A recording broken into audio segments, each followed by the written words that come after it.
क्या आपको रबी और खरीफ फसल याद करने में प्रॉब्लम होती है? अगर होती है तो आज के बाद नहीं होगी। क्यों? क्योंकि आज हम एक ट्रिक के माध्यम से जो हमारे खरीफ और रबी फसल्स होते हैं उसको हम याद कर लेंगे। बहुत ही अच्छा ट्रिक है, ठीक है। तो मैं हूं रणधीर और आप सबका स्वागत है मेरे यूट्यूब चैनल गुरुजी पे। तो चलिए स्टार्ट करते हैं। देखिए, एग्रीकल्चर चैप्टर में हमें ये पढ़ना होता है ज्योग्राफी में, और यहाँ से प्रश्न भी बनता है काफ़ी। आपको दिख रहा होगा स्क्रीन पे किस तरीके का प्रश्न बनता है यहाँ से।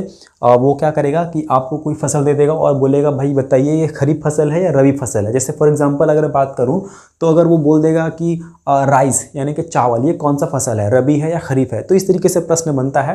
तो देखिए थोड़ा सा बेसिक समझ लेते हैं। एग्रीकल्चर चैप्टर में आपको पढ़ना होता है। एग्री मतलब होता है आपका मृदा और कल्चर मतलब होता है आपका फार्मिंग, ठीक है। तो ये एग्जाम में आएगा नहीं, बस नॉलेज के लिए आप इसको याद रखिएगा। अब फसल जो है उसको 3 पार्ट्स में हम डिवाइड कर देते हैं। कौन कौन से? एक होता है हमारा खरीफ फसल, एक होता है हमारा रबी फसल और एक होता है हमारा जायद फसल। तो जायद फसल जो है वो एग्जाम्स में यहाँ से प्रश्न बनता नहीं है, हायर एग्जाम्स में यहाँ से प्रश्न बनता है। यूपीएससी, एनडीए वगैरह के, एसएससी, रेलवे, ये सब के एग्जाम्स में खरीफ फसल और रबी फसल यहीं से प्रश्न बनता है। फिर भी हम तीनों देखेंगे, ठीक है। पहले हम देखेंगे क्या इसमें कि हमारा खरीफ फसल में कौन कौन से फसल आते हैं, उसके बाद हम ट्रिक पे जाएंगे। देखिए पहले, अच्छा यहाँ से एक चीज़ और, इसमें आपका एक चीज़ और पूछता है कि समय, कि खरीफ फसल का उसका जो बोने का समय है और जो उसकी कटाई का समय है, यानी कि जब हम उसको फार्मिंग कब होती है और उसकी कल्टीवेशन कब होती है, कब उसको हम बोएंगे और कब उसको हम काटेंगे, ये भी प्रश्न पूछता है कभी कभी एग्जाम्स में।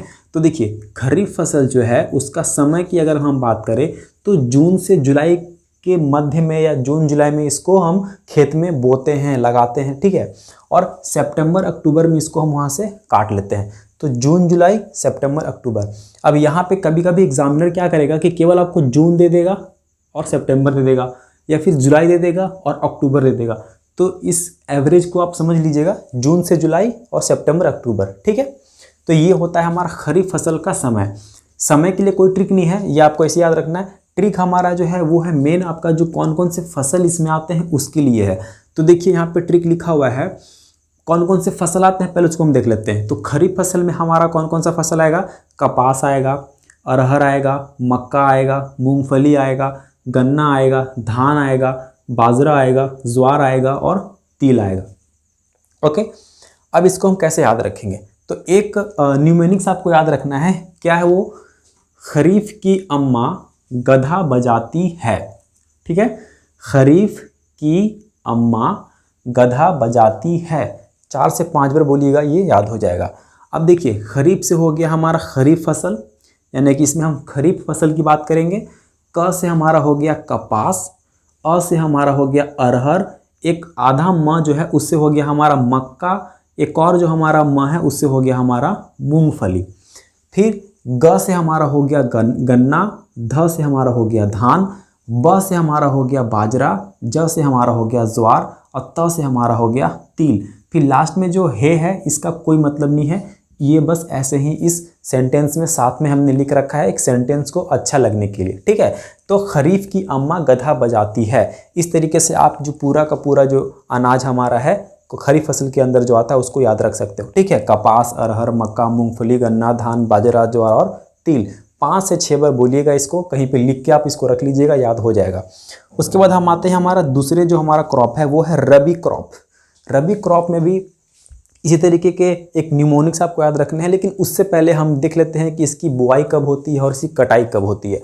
तो रबी क्रॉप्स की अगर हम बात करें, इसकी समय की बात करें, तो नवंबर और अक्टूबर के मंथ में इसको हम खेत में लगाते हैं और मार्च और अप्रैल में इसको हम काट लेते हैं। ओके, अब इसकी जो निमोनिक्स है वो क्या है आपकी? देखिए यहाँ पे ट्रिक है, रबी आरजू के सच्चे गम में डूबा। दिख रहा होगा आपको यहाँ पे, रबी आरजू के सच्चे गम में डूबा। ये जो सर्कल वाला है ना, इसका कोई इस ट्रिक में कोई यूज़ नहीं है, बस ये सेंटेंस को अच्छा लगने के लिए हमने लिखा है। तो रबी से हो गया आपका रबी क्रॉप, आरजू से हो गया आपका अ से आलू, र से हो गया राई, ज से हो गया हमारा जौ, ठीक है। के से हमारा अगेन कुछ नहीं होगा, इसका मतलब इसको आपको याद रखना है बस ऐसे ही। फिर सच्चे से अगर हम बात करें तो स से हमारा हो गया सरसों, च से हमारा हो गया चना, ग से हो गया हमारा गेहूं, म से हमारा हो गया मटर। फिर एक और जो लास्ट में है उससे हो गया हमारा मैसूर। मैसूर का एक दाल होता है, ठीक है। तो ये हमारे क्रॉप्स हो गए खरीफ क्रॉप्स, ठीक है, सॉरी रबी क्रॉप्स। तो ये हमारे हो गए रबी क्रॉप्स। अब हमारा जो लास्ट बचता है वो होता है जायद क्रॉप्स। इसको भी थोड़ा देख लेते हैं, अगर कभी मान लेते हैं पूछ लिया तो आपसे छूटेगा नहीं। हो सकता है कि रबी और खरीफ जो है वो बार बार पूछा गया है, तो हो सकता है इस बार वो आपसे जायद पूछ ले, तो इसको भी देख लेते हैं।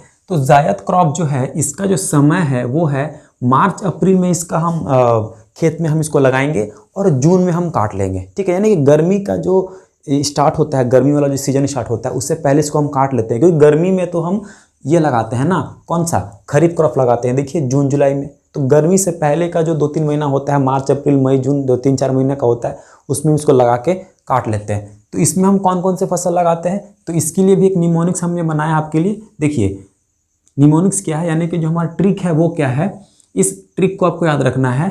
देखिए ध्यान से सुनिएगा, ताऊ खीरा खा के माने, ताऊ खीरा खा के माने।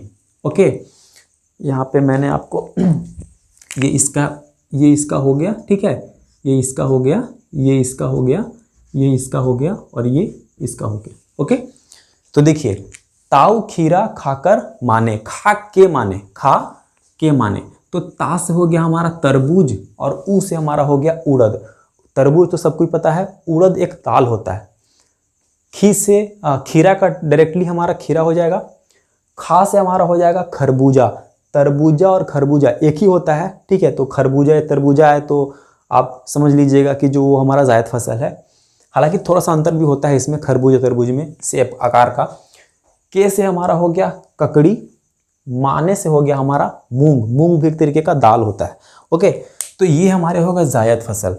अब कुछ इंपॉर्टेंट क्रांति हुई थी हमारे फसलों को लेके, जैसे हरित क्रांति पूछेगा किससे संबंधित है, श्वेत क्रांति किससे संबंधित है। तो कुछ एक स्पेशल फसल को उगाने के लिए एक क्रांति चलाई जाती थी, जिसके माध्यम से पूरे स्टेट में, पूरे राज्य में उसी की खेती में ज़्यादा ध्यान देना होता था सरकार को। तो उसके लिए कुछ महत्वपूर्ण क्रांति चलाई जाती है, जिसको हम कहते हैं महत्वपूर्ण फसल क्रांति, सम इम्पॉर्टेंट क्रॉप रिवोल्यूशन। तो जिस तरीके से यहाँ पे हमने लिखा है 11 क्रांति लिख रखा है, 11 के 11 क्रांति को याद करना बहुत ही आसान है।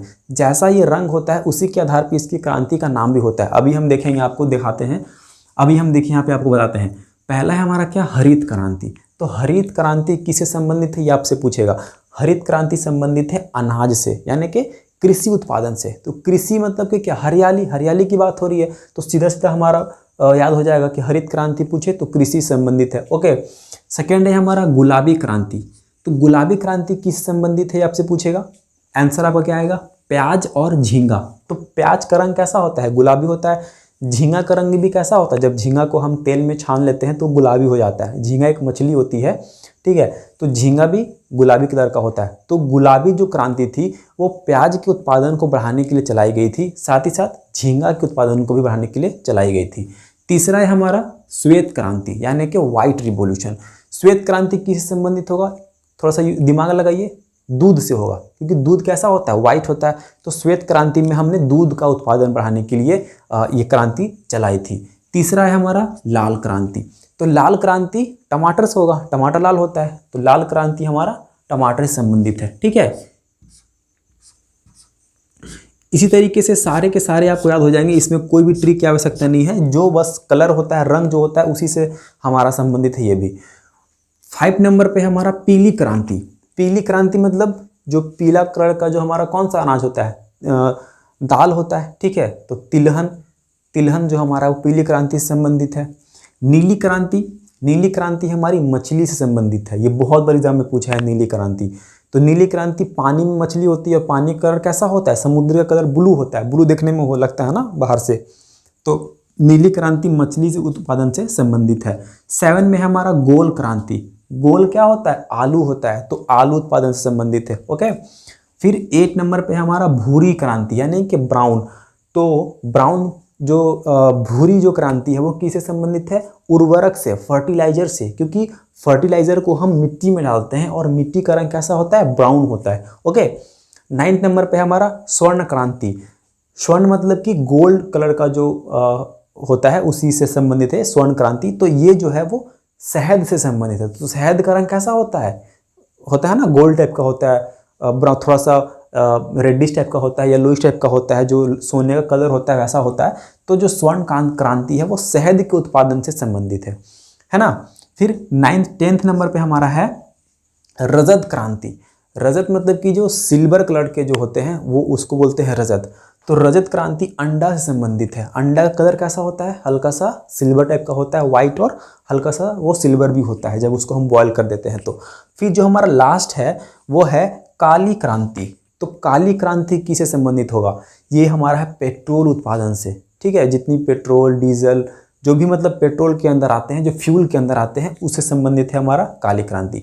तो ये एग्रीकल्चर से संबंधित आपके आज का टॉपिक था। यहाँ से प्रश्न काफ़ी बनता है और मैंने एक वीडियो में बता भी रखा है कि ज्योग्राफी में आपको क्या क्या पढ़ने हैं।